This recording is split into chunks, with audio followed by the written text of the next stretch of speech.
What's up YouTube? Drew here, and you are in my shop with this 4th gen Prius and this JZS 175 Royal Saloon G Toyota Crown, but that doesn't matter. This is a general tip. I just wanted to show you guys, you should be, and a lot of people don't, getting all the old grease out of the holes for your slider pins. What I do is I pull off my little rubber boots and I put a piece of paper towel through them, you know, from the corner, pull it through and kind of squeeze them like that and roll them over the paper towel as I pull it out.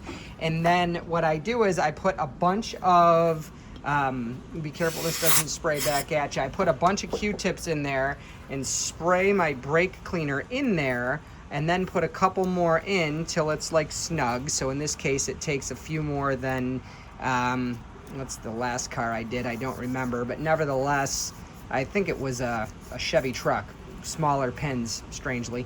But anyways, so the gist of it, I'm sure you can't see in there, is just getting all of that old stuff out, you know. And again, if you use like the little red straw, which I'm not gonna, but you get those all good and soaked and, you know, just clean it out like that. It doesn't have to be perfect, but it needs to be a lot better than just pulling out the old pins, slapping more grease on them.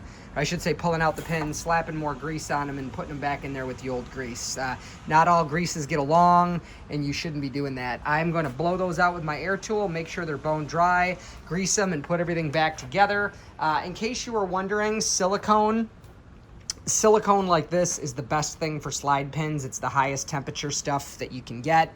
And in theory, ceramic is the best for on the pads and on any points of contact for quietness. But if you want to stick with one thing, you know, silicone's the way to go, or you could even use this as just synthetic grease for that particular purpose.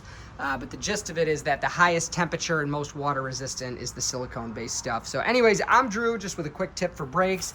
If you learned anything or you found this entertaining, do please give it a thumbs up and consider subscribing to the channel. There's a lot of content about these and those, if that's what brought you here. I'd love to hear it in the comments. Take care. God bless. Bye.